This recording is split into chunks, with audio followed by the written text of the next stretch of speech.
Good evening, everybody. Welcome to the webinar introduction to the UCSAS 2024 USOPC Data Challenge webinar introduction. My name is Jun Yan. I'm from UConn Department of Statistics. Some of you may know me as one of the organizers behind the UCSAS. Tonight, we have panelists. You can see Elliot Schwartz from USOPC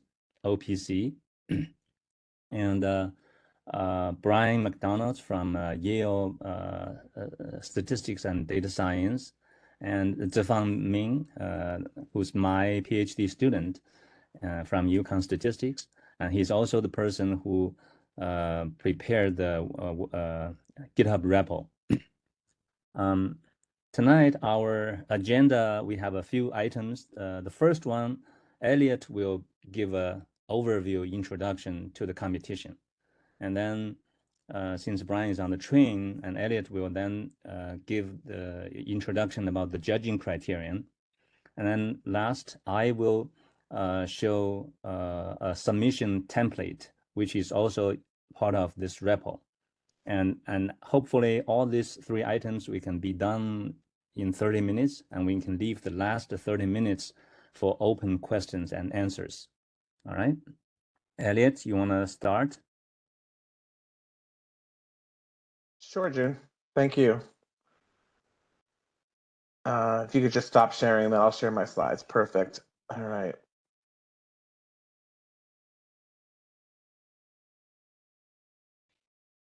Okay, so thanks everyone for attending today. Welcome to the UCSAS 2024 Data Challenge. I am a data analytics consultant at the USOPC, that's the US Olympic and Paralympic Committee. I work on a team that's called Performance Innovation. And what our team does is basically leverage data analytics and technology to support athlete performance, health, and well-being. So what I'll cover today, June's already got the introduction, so bullet one is already done. I'll talk about the data challenge problem. Then I'll describe the format of Olympic men's and women's artistic gymnastics competition.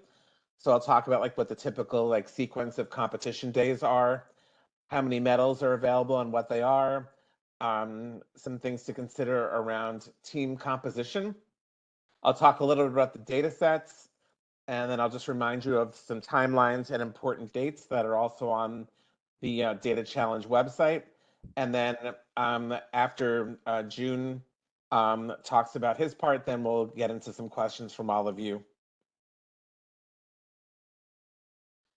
So the overall objective for this data challenge is to come up with an analytics tool to identify the group of 5 athletes who will enable Team USA men's and women's artistic gymnastics teams to maximize the number of medals they win at the Olympic Games in Paris 2024.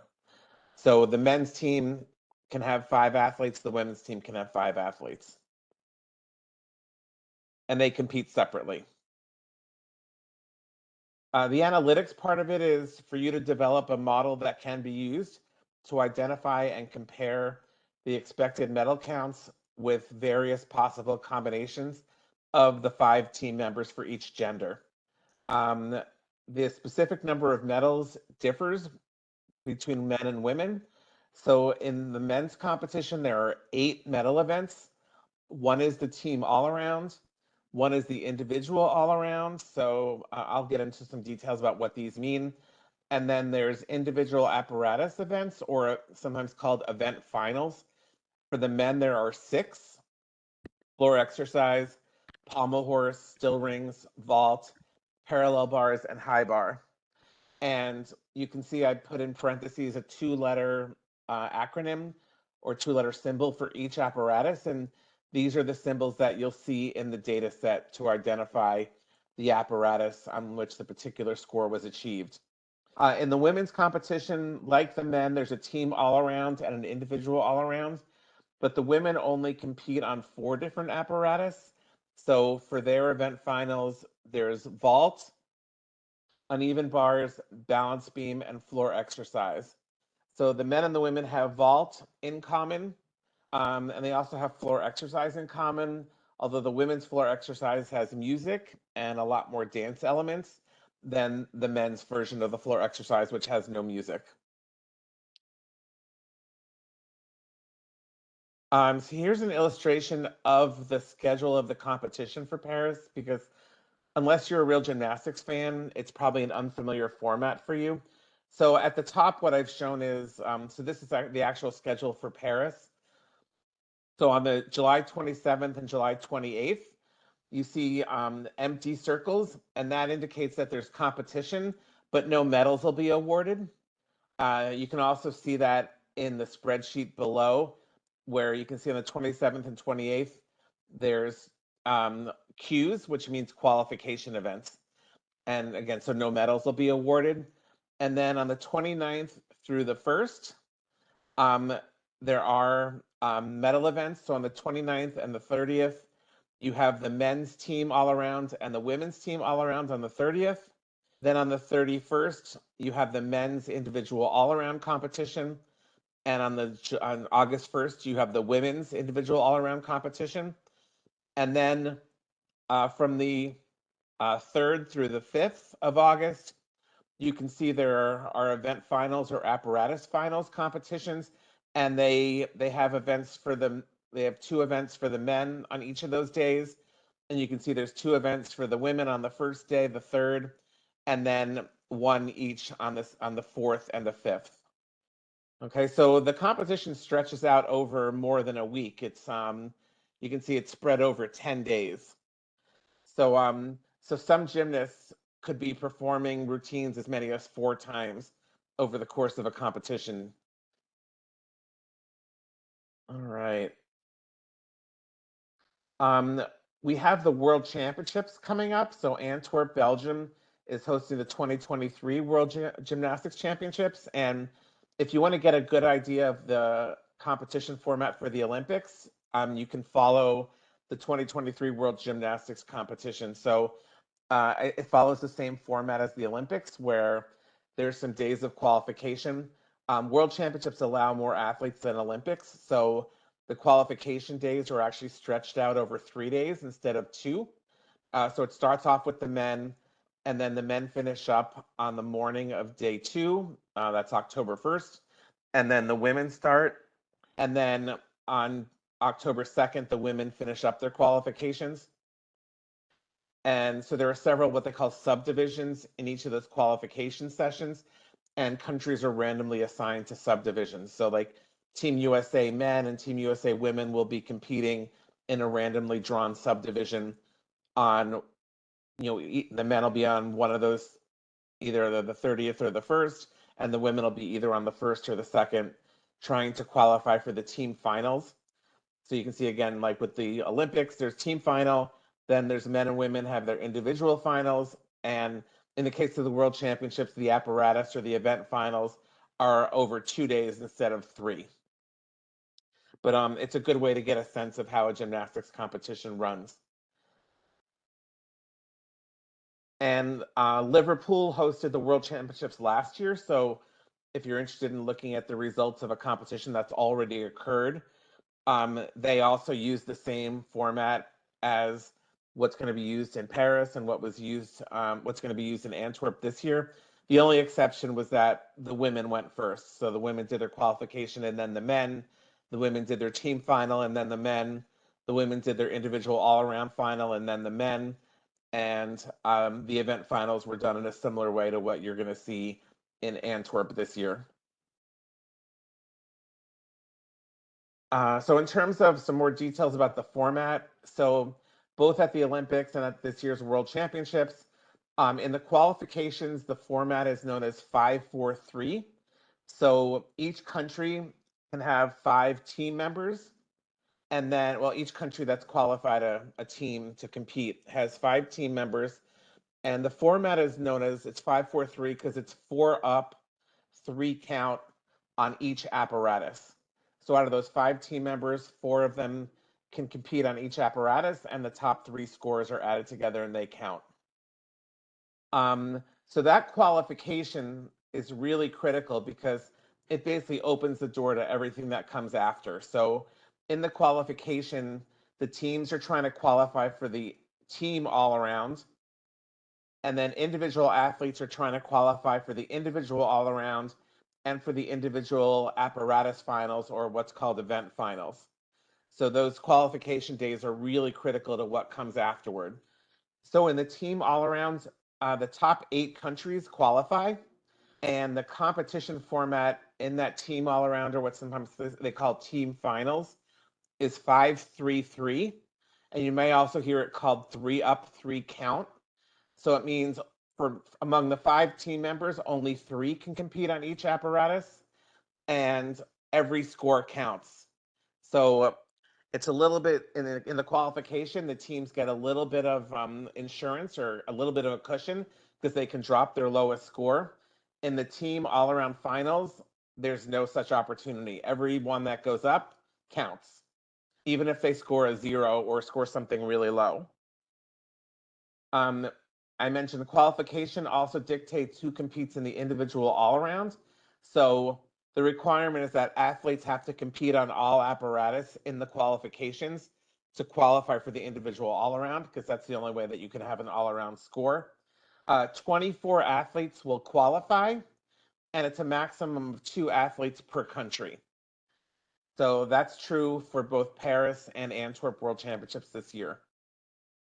The individual apparatus or event finals, 8 athletes qualify on each apparatus, again with a maximum of 2 per country. And one thing I should note, because this affects your data analysis, the men's and the women's vault are a little bit tricky. So in the qualification and then in the event final for vault, the men and the women have to perform 2 different vaults. So for the team competition and for the individual all-around competition, each athlete only needs to perform 1 vault. But again, in the event final, they have to perform 2 different vaults, and in order to qualify for the event final, they have to do 2 different vaults in the qualifications, if they want to have an opportunity to be qualified. So Kevin Jan says, let's see. Team events will feature 12 teams of 5 athletes, each in the men's and the women's events. Yes, so Kevin, you're right.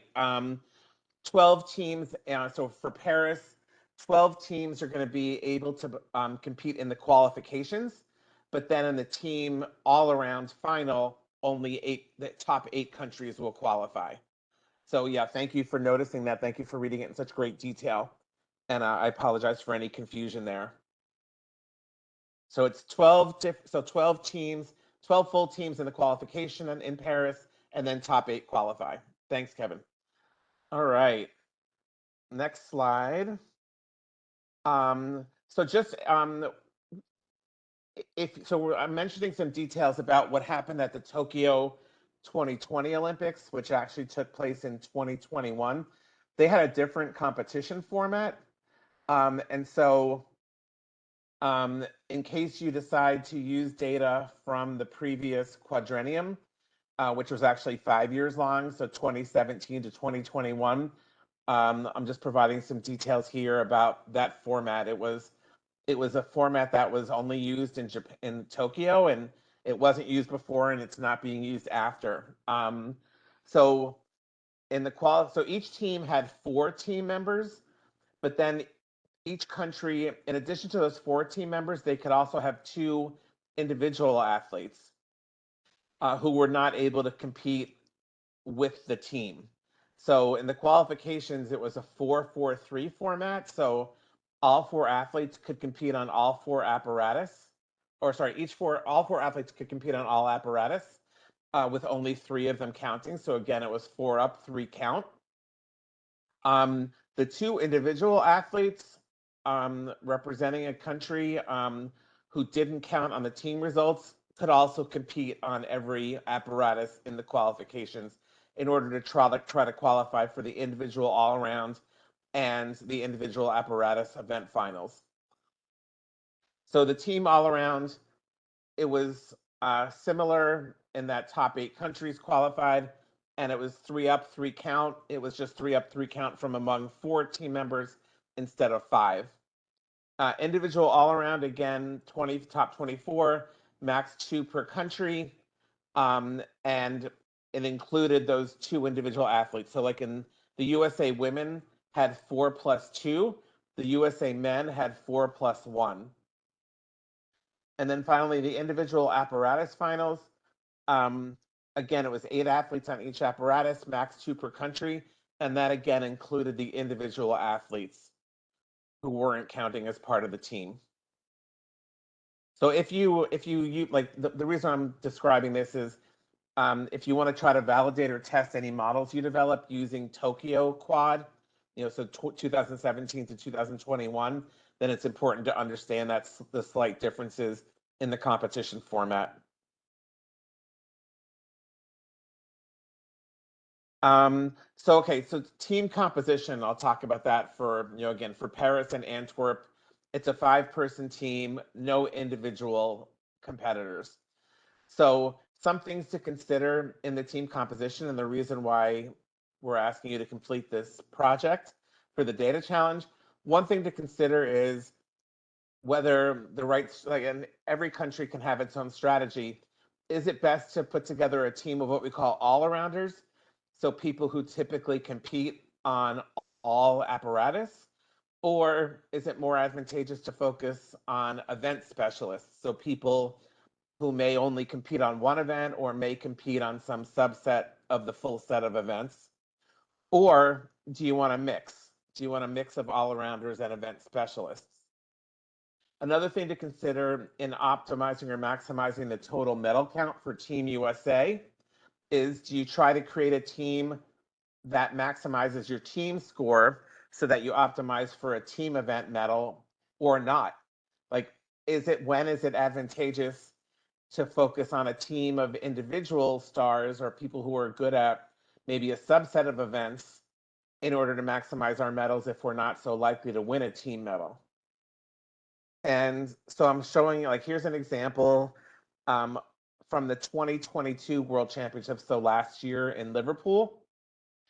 And for that competition, the US actually decided to have 4 people who were, for all intents and purposes, all-arounders. So that was Asher Hong, Brody Malone, Colt Walker, and Donnell Wittenberg.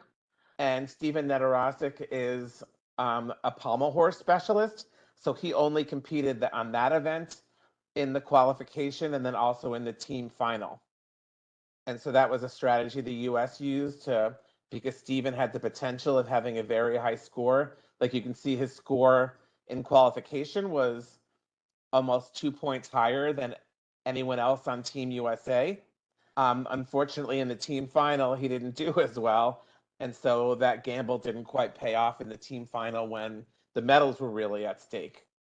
And so that's something that a team has to consider, as a risk. So it's a real risk-reward question.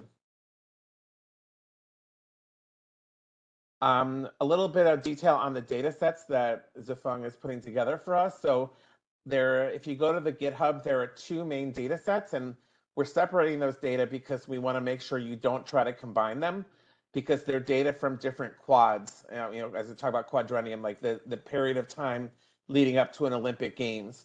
And so, of course, the 2020 Olympics were actually in 2021. So we had a 5-year quad there. And then after that quad ended, we started with the new quad in 2022. So this quad will only be 3 years. And the reason why we have them as different data sets is because every quad, the FIG, which is the International Federation for Gymnastics, they change the scale of values of skills. And so we wanted to make sure that we kept the data sets separate because the scores aren't necessarily directly comparable. I think it also makes things easier for all of you. We are actively updating both data sets, and all I can say there is that data scraping takes time, as you probably all know. We actually thought about making data scraping part of the challenge, but because of the volume of data and just because of the challenges with different competition formats and different competitions, we thought that we would do it for you and let you focus really on the analytics part of the project. The last competition whose results will be included in the 22-23 data set will be the upcoming 2023 World Championships in Antwerp, and those end on October 8th. I can't promise we're going to have that data ready for you on October 8th or October 9th, but just know that the last competition that we're going to include in our data set is that competition at the World Championships. Skipping to the bottom, this note is also on the website. You can also use any additional data that you choose as long as that data is publicly available. So if there are any competitions like in early 2024 that you want to include, you can scrape that data and add it to your data set. But you need to make sure you include that data set in your submission. It needs to be included in your final submission for reproducibility, because we will run the code that you provide and the data that you provide. And then the other thing, we've been working feverishly to scrape the data and have it ready for you, but we're noticing things that aren't perfect in the data, and I'll say it's good practice for you as you go into the, I'll say, real world, because data sets are never perfectly clean and perfectly correct. And so what I'll say here for the purpose of the challenge is, if you notice anything wrong in the data, or if you have any questions about it, you can email me and I'll help you clear up those problems. Okay. But yeah, we're trying to make it as clean as possible for you. So I mentioned we're continuing to update the data set, so keep checking the GitHub to see if we've made any updates. Zefang is tracking any changes that we make, but we've got some data in there to obviously to help you get started. But again, that data is going to be updated in the coming weeks. Some more details on the data set. So each row of data corresponds to one gymnast's performance on one apparatus in one round or phase of one competition. Note that different competitions have different formats. So I described the format for the World Championships and the Olympics. That format is not, I don't think that format is used at any other competition. So like at US Championships, men and women each have 2 full days of all-around competition, but there's no event finals. At some World Cup competitions, there's no all-around competition. There's only individual event qualification and individual event finals. And so, that's some of the reason why we wanted to provide this data to you and clean it for you, because there's a lot to understand. But just know that different competitions have different formats when you start looking at the data set. Something else to note, an individual gymnast may have 2 or more versions of their name in the data set. So that's something that we haven't cleaned for you yet, and not sure that we will. So an example I'm showing you is right at the very top of the data set. You'll see there's a gymnast from Norway named Fredrik Aas. And you can see Fredrik is listed with 2 separate versions of his name, but we have checked and they are in fact the same person. So that's something to be mindful of as you look at this data, is it the same person or are they actually different people? And that's something you're going to see in the real world. So again, if we don't identify all of those for you, then plan to come up with a way to identify them yourself. I want to mention some details about the vault, because all the other apparatuses, they can, as I mentioned, each row in the data set is one gymnast performance on one apparatus in one round of one competition. Vault's a little tricky. You're going to see for the different possible entries under apparatus in that field, you'll see VT, VT1, or VT2. So VT indicates that only one vault was performed. VT, if you see VT1, that may indicate that only one vault was performed in that given phase of competition, or it could indicate that the first of 2 vaults was that were performed. So if it's an event final and you see VT1, you should also be looking for VT2. There should be a VT2 entry in that case. And in the qualification for that event final, you should also see VT1 and VT2. But like in an all-around competition, either like for the team final or the individual all-around competition, each athlete will only complete one vault, and that may show up in the data set as VT or VT1. If that's not clear, just ask questions. Another note is just scoring of gymnastics. The basic equation is D score, which D stands for difficulty, plus E score, which stands for execution, minus penalty. Sometimes you see penalty as ND or neutral deductions. That equals the score. And some events or some apparatus don't have penalty and some do, like floor exercise is one that does. And an example of a penalty would be going out of bounds. Vault has a penalty also. If you go outside the white lines that are on the mat, that would also constitute a penalty. But other apparatus do not have a penalty. The D score or difficulty score is something that the gymnast obtains by doing difficult skills in their routine. And in theory, there's no maximum difficulty score value. But I would say in general, like a good D score value, like internationally, is in the range of like 6.0 would be a high D score on pretty much every apparatus. E score stands for execution. And that's going to range from 0 to 10. So 10 is the maximum execution score. It means the judges did not take any deductions for any reason on that routine in terms of how the athlete executed it. And then I'll add, so in the data set, a score of 0 almost always indicates that the gymnast did not compete on that apparatus. And I say almost always because there are cases where a gymnast actually performs and has a disaster and gets a 0. So like an example, I'll go back a couple slides when I showed the US team at the World Championships. So if you look at Donnell Wittenberg on vault in the qualification, Donnell unfortunately had a real mishap on the vault. He didn't injure himself, thankfully, but he didn't execute a vault, and he actually received a score of 0. In the team, so in the qualification for the team, that wasn't such a big deal because the other 3 scores were fine. But in a 3-up, 3-count team final, a 0 would have been a disaster. And okay, so some timelines and important dates. The data challenge was released in August. We're doing our training session now. Submission deadline for the data challenge is January 15th. The finalists will be notified on February 15th. The submission deadline for the abstracts for anyone who's presenting at the symposium is March 15th. And then the registration deadline for the symposium is April 5th. Brian, are you able to talk about judging, or do you want me to cover that?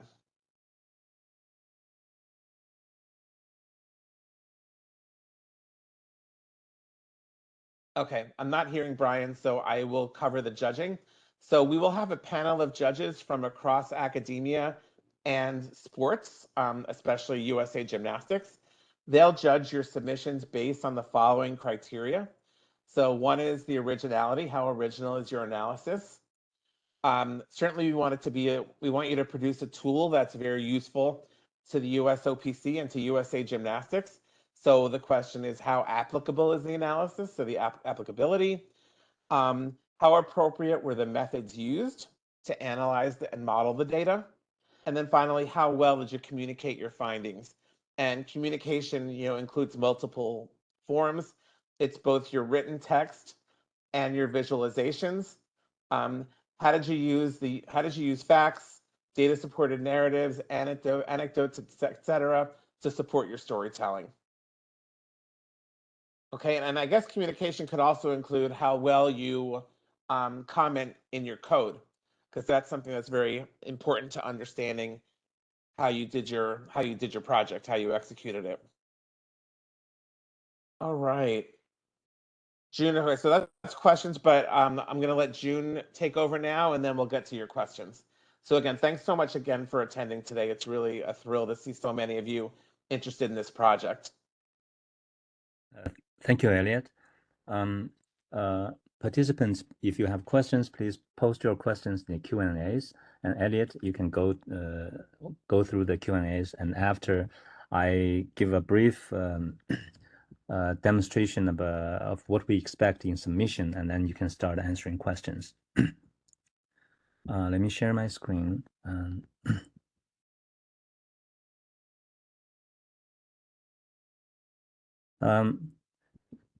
All of you have, I mean, you have found the data set. That's this clean data folder. But this repo itself is GYM 2024 data. This repo is the repo that contains not only the clean data, but also the R code that Zefang used to do the cleaning. Remember, the raw data actually came in PDF format. So this is a very nice data science demonstration of how to use R code, R scripting to script data from PDF files. In this folder, I recently added a folder called submission. In the submission here, we left some examples. So this is a PDF example. What could be what we expect in a PDF format, and then you can put your code in a code folder. In this code folder, you see we have some I just made some small changes this afternoon. So you can have your some of you, if you use R, right, you can use the R Markdown package and make your data analysis and description in one file, and that makes your analysis reproducible. So this is very simple, just analysis. Of course, you can add text in there and put sections in there. And in the future, I will make this this template more comprehensive. And if you have additional data you use, and this is a place I would recommend you put your additional data in here, so everything is reproducible. And for example, in here, in the example code here, actually, I'm accessing the cleaned data, right? You can see this is, I'm accessing the clean data, the CSV file through relative path, so the ... right? So you go back, and then when the reviewer looks at this, your submission, and it will be nice if you have a GitHub repo, right? I mean, I strongly recommend that your GitHub repo, you can actually fork our repo and then make a new branch of your own work. Because if make you on GitHub, you can make this public, and then this would be a nice item on your CV, on your resume. You can put a link on your resume, and then maybe the potential employers can look at your project. And if you use Python, then you could put your Python notebook, Jupyter notebook, or whatever notebook in here, and this is the code, some code that's put as an example code. So anyway, so we at the end we will set up a Google form to accept your submissions. But it will be nice when you submit, and you can make a GitHub repo and fork from our repo, and then make your own work a branch. So I will stop here. Now, Elliot, and did you get a chance to look at the Q&As? Yes, June, I did. I saw Kevin's question, which we already answered. Oh, that's in the chat window. There is oh, I'm sorry. If you click on the three dots at the lower right corner. Oh, got it. Okay, thank you. Right? Thank you, June. Okay. All right, so question from Ethan Chircano. Where can we find and refer back to this PowerPoint after tonight's seminar finishes?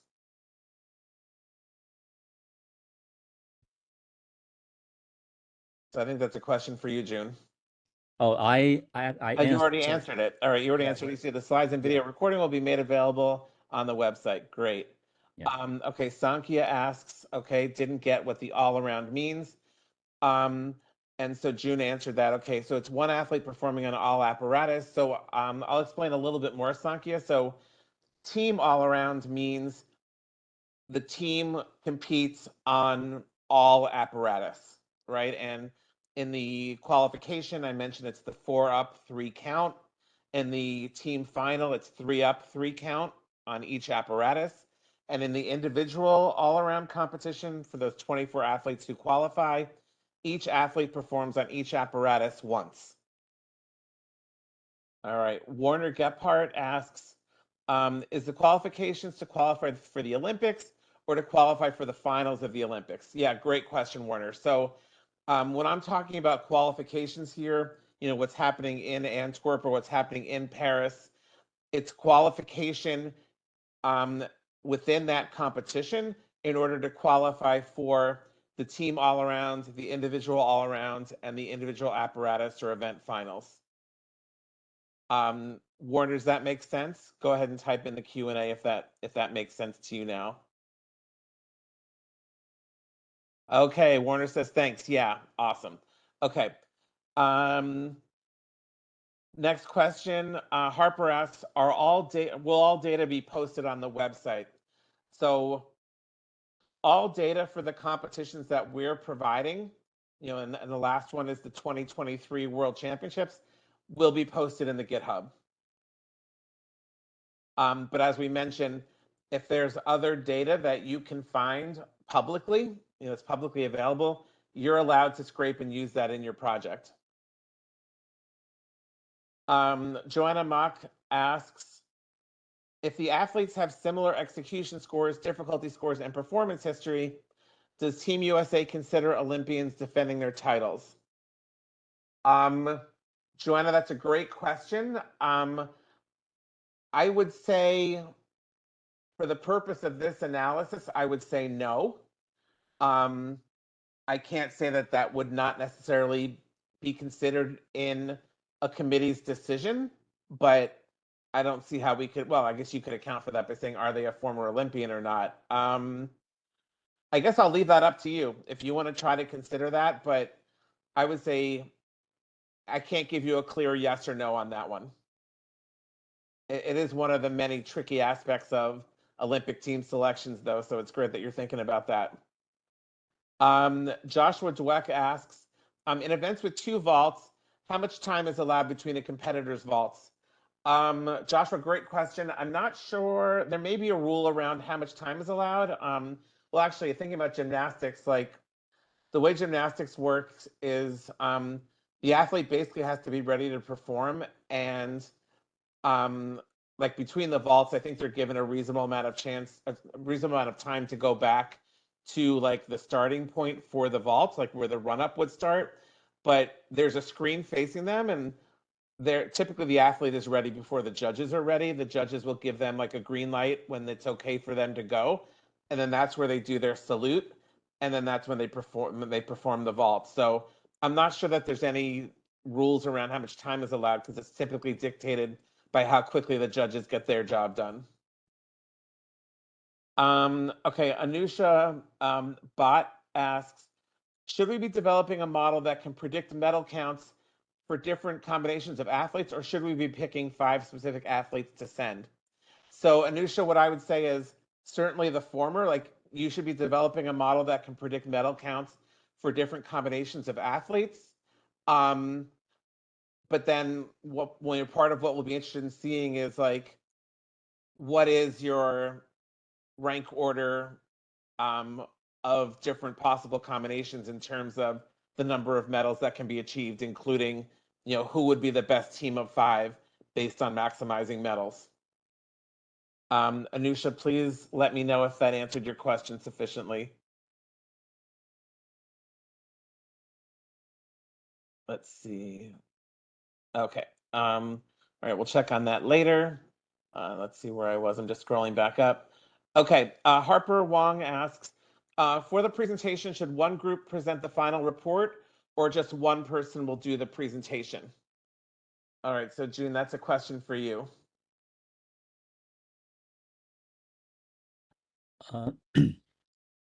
The presentation will be in the form of a poster. So when we get the finalists, and then well, the verbal presentation, if you have finalists, will be invite the finalists to come to the conference. That will be in poster. For your final report, then of course you can divide the work, 3 authors, right? Right, but I think Harper's probably asking about like at the symposium. So the presentation will be a poster rather than a formal presentation, correct? Right, it will be yeah, poster, right?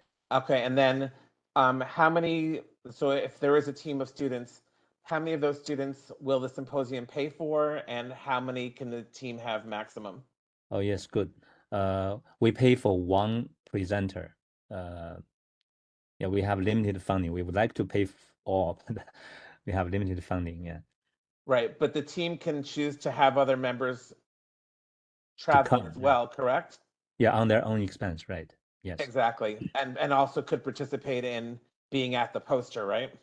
Yes, of course. Yes. Okay, great. Just wanted to clarify that. And then what's the maximum number per team? I think we said that's 3, right? It's on Yeah, our three is website. what's on the website. Yep. Okay, Delante Moore says the website says undergrads are evaluated in the same category as grad students. Is that accurate? We'll double check that, Delante, but my understanding is undergrads and high school students are in one category and grad students are in a separate category. Right. So we'll double check that, and you please take a look at that again yourself. But those are the categories. It's high school / undergrads in one category and grad students in another. Right. All right. Krista Arangala asks, what technology is allowed? R, Python, what else? SAS, Tableau, other. So June, how would you answer that one? I would say anything Hmm. is okay. I know we prefer open source software, but I mean, for the commonly used software like SAS, I think our reviewers will have access to. But if you use some peculiar software that is a proprietary, that will make give problems in reproducibility. Right. Okay, great. And by open source, June's referring to R and Python. R, Python, Julia, right? Julia is another one. Yep, thank you. Okay, great. Shi Chen asks, for how we communicate our result, you mentioned that visualization would be counted. So are we expecting a web page or a poster or some plots we can include in the essay? I would say your visualization, if you have your code in your code in your report, remember our reviewers will have full access to your code, and the reviewer can choose to run your analysis on his or her own computer. So it's okay, and you can have all the visualizations done in your code, and but remember the report has a limit, and you have to be selective on which graph you want to put in the final report. Thanks, June. Lily Stockbridge asks, if you graduate in December 2023, are you still eligible to participate?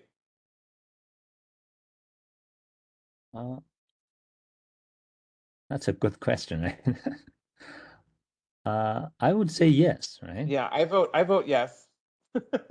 Yeah, I mean the final submission is what, January 15th? Right, January 15th, right? So Yeah, the work is done when you are a student. yeah, the work is for the most part done. So Lily, please participate. That's my vote. Let's see. Okay, Joshua Lee asks, is it relevant to ask about which specific athletes might be selected for the team, or is our model supposed to be adaptable for any possible athletes for these events? This is a really good question, Joshua. What I would say is, I mean, certainly for an athlete to be selected, they have to be competing elite next year. That's like the highest level. Um, so I would say, for all intents and purposes, like it could be any athlete in the data set.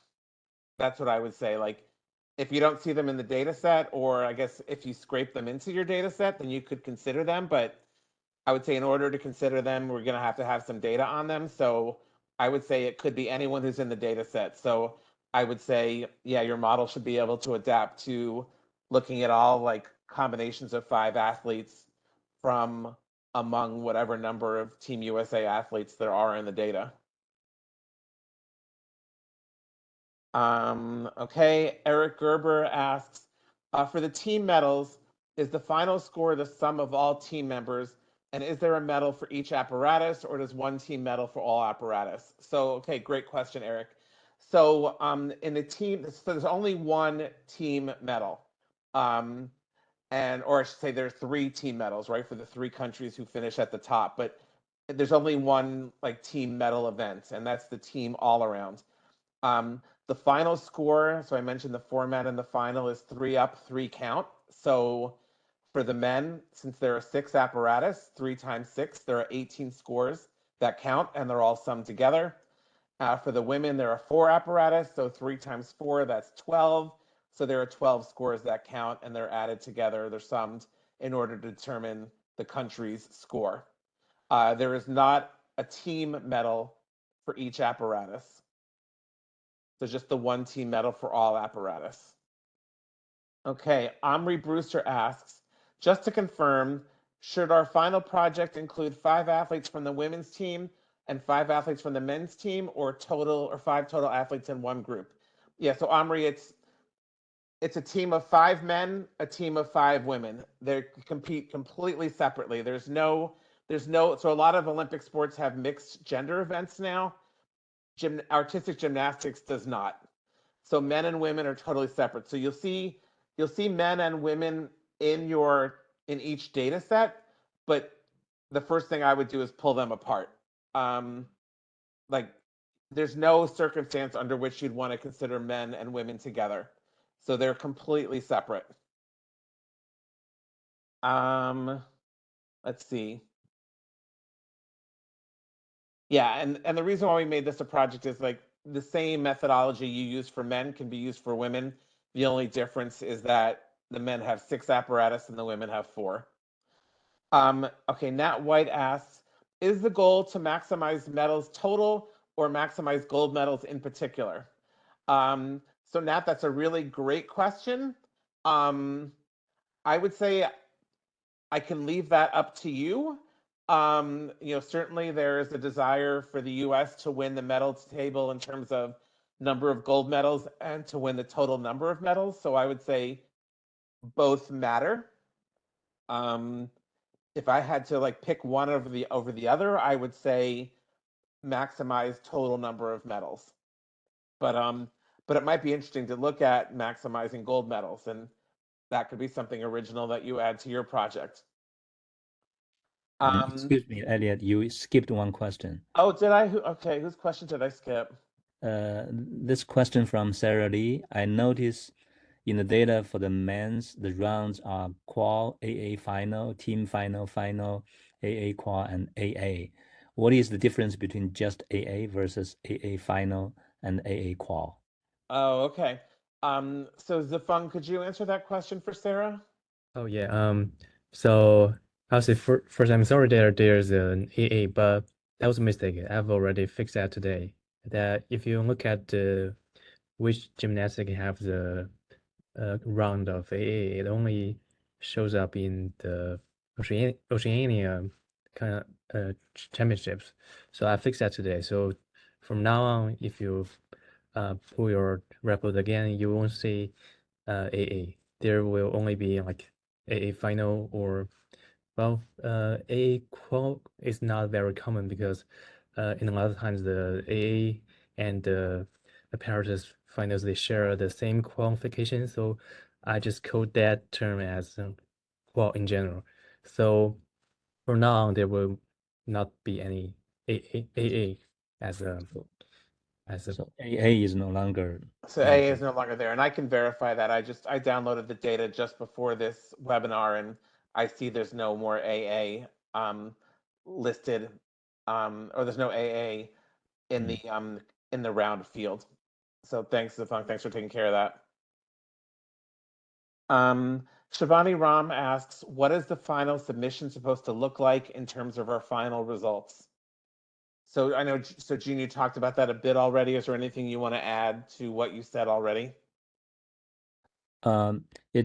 We want I think it's in our website. We want a written report summarizing your findings, and we also want the reproducibility. So we want your code and any additional data, so we could just hit that button, and then the results are reproduced.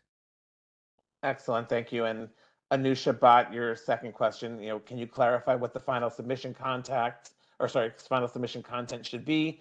Just the model, or also the 5 athletes the model selects for? And so June just answered that question, like you need to include all these different components. And in your report, you can certainly highlight like what's your optimum team of 5 men and your optimum team of 5 women. And how you need to justify your selection, right? Exactly. Yeah. We want to see your work. Right. Alex Richardson asks, this is a good one. Do teammates have to be from the same school?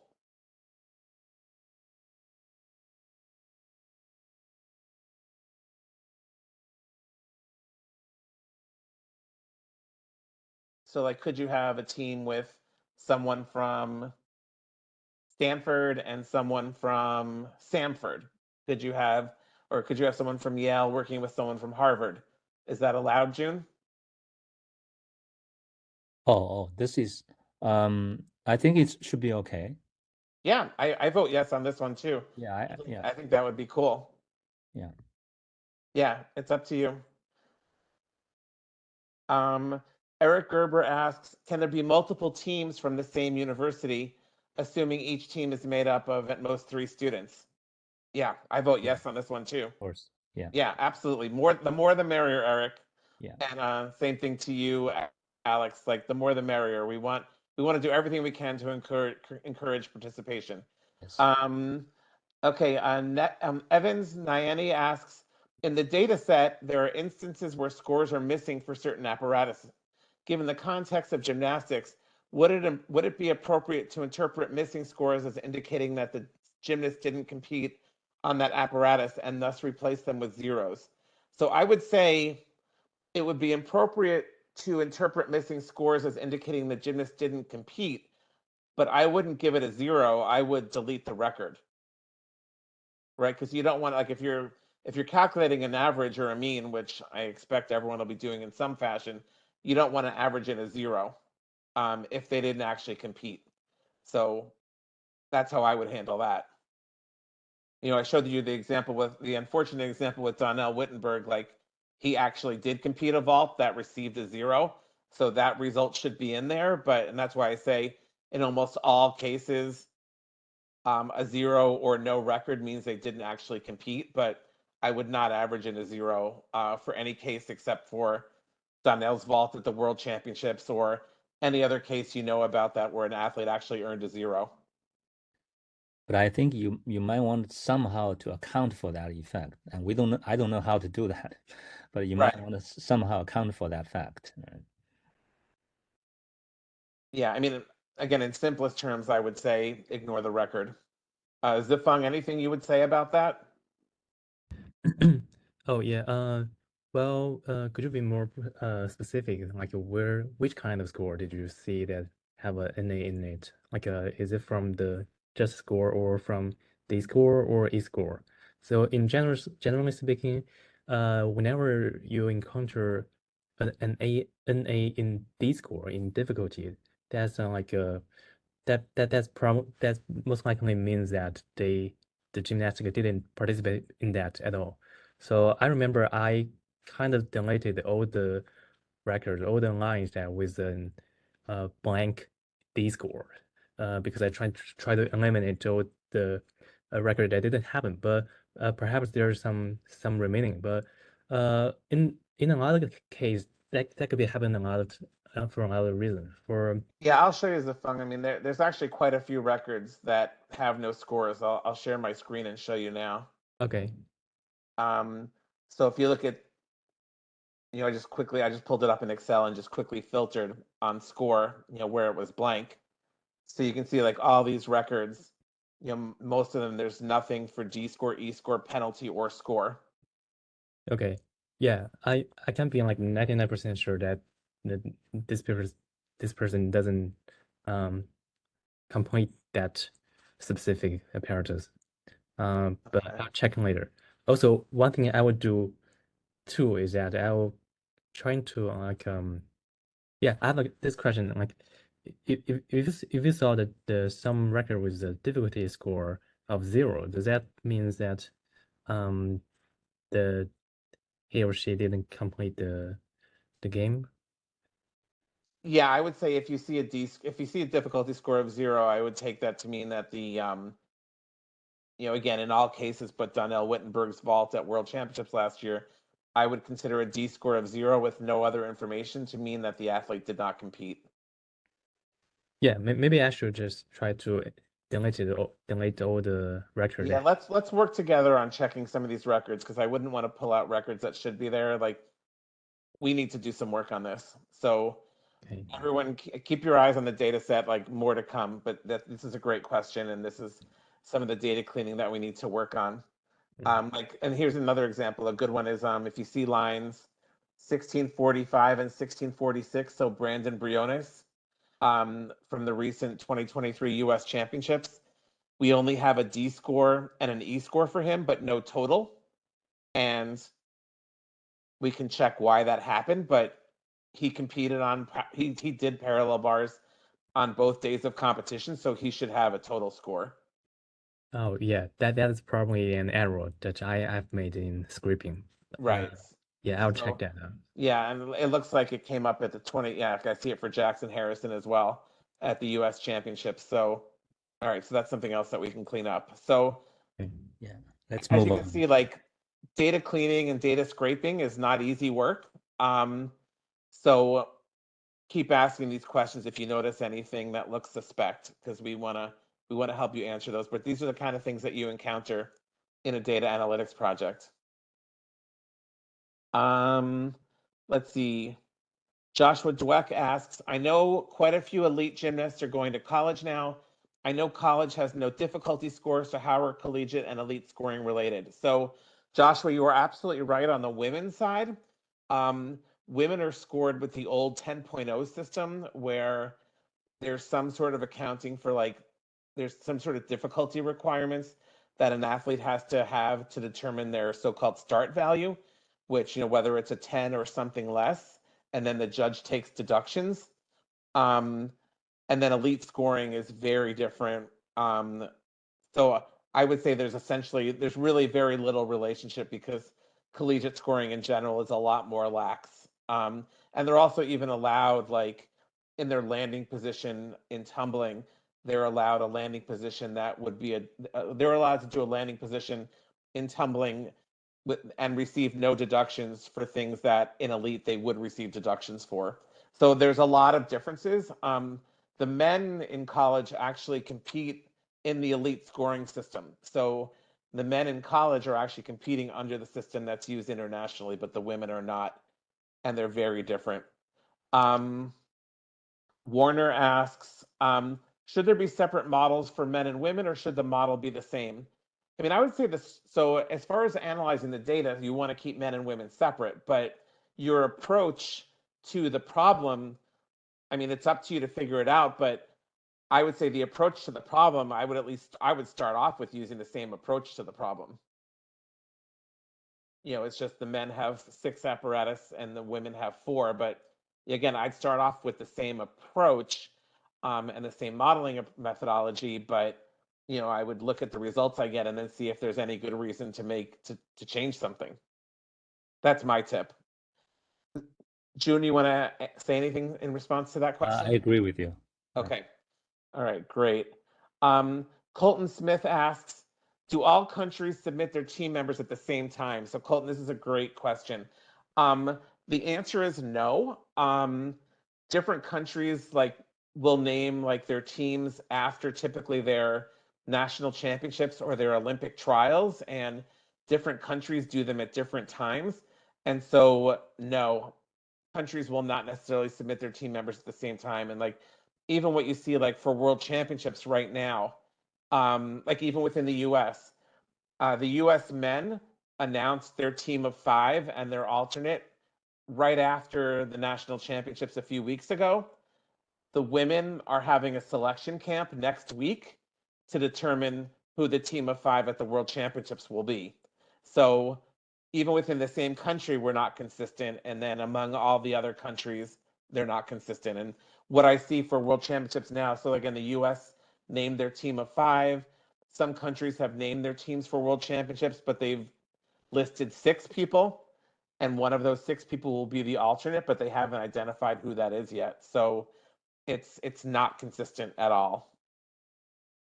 Carissa asks, is there a limit of how many teams of 3 from one school can participate? So we answered that earlier. There is no limit. We encourage, so just each person can only be on one team, whether that team is from their school or from multiple schools, but there's no limit on how many can participate from one school. Yeah, because we are encouraging professors at many universities to use the data set for their final projects. So we expect multiple projects from the same university, of course. Yeah, absolutely. That's great. Okay, so Sarah, that's the question that you addressed already, June, and that Zefang answered for us. So Sarah's question is answered. Okay, you got that already.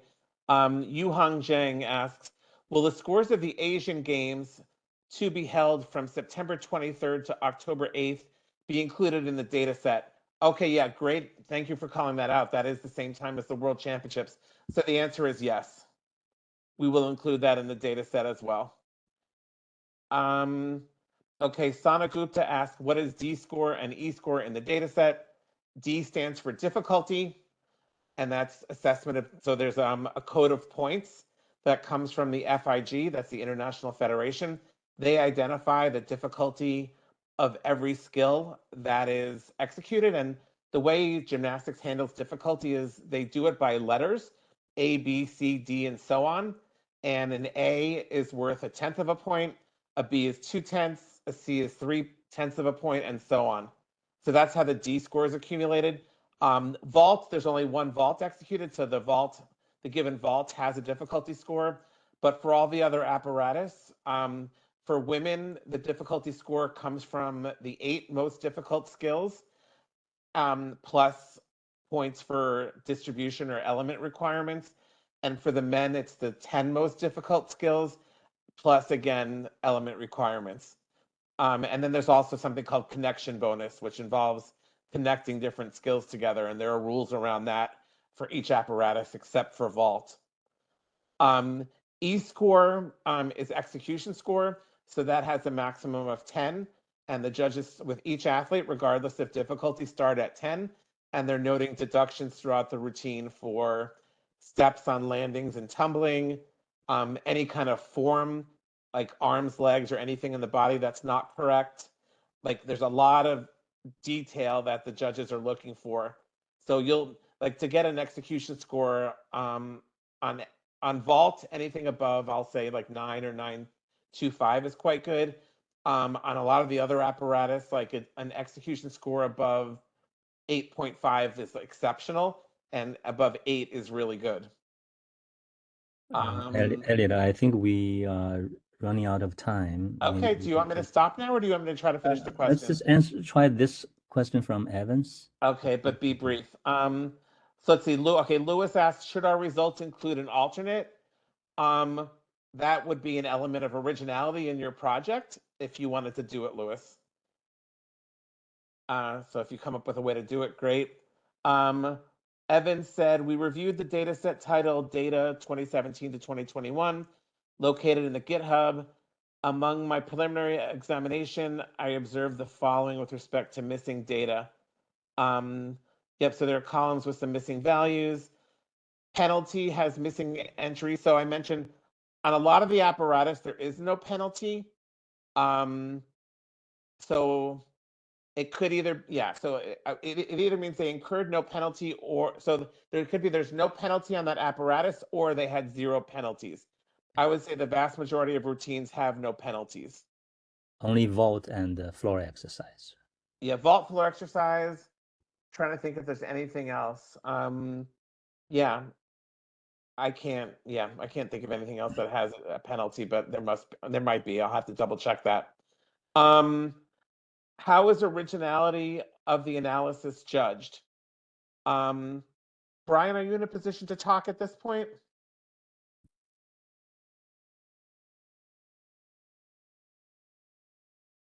Okay, I mean, I'll answer it then. I mean, I would say, well, June, did you participate in judging last year? No, I was not involved. Oh, okay. So to me, originality is just like, what did you come up with? Okay, Brian can't talk. So originality, it's the word original. So it's subjective, but it's what have you done in your analysis or in your approach or in your methodology or in your reporting that's different than the norm, that's different from everybody else. And, we want it, and if it's original, we want it to be relevant, right? Like it should demonstrate insight, additional insight. It shouldn't just be original for the sake of being original. And that's a good answer, Elliot. Thanks. Yeah, these are really great questions. I'm glad you're all thinking so deeply about it. Yeah, thank you, Elliot, and thank you everybody for participating. The recording will be made available, and I think the transcript, the questions and answers, there will be AI generating the transcripts. We will do some quality control on the transcripts and may compose a Q&A document and post it on the website. And as we moved on, maybe later in the semester, it's possible that please send us questions. If possible, if needed, we will host another webinar. Maybe at that time, we should have all the data completed, and then you guys may have done some preliminary analysis, and then our conversation can be more insightful. Well, yeah, and Zefang, sorry, June, I'd add one more thing. Like I quickly looked through the data at the penalties, and we do have non-zero values for penalties on some apparatus other than vault and floor exercise. So I think Zefang and I need to go back and make sure that those are correct. Okay. All right. So thank you all for coming, and thank you, Elliot. This is a great introduction, and thank you, Zefang, for your hard work. We look forward to receiving your questions and submission in January. Have a good evening, guys. Bye-bye.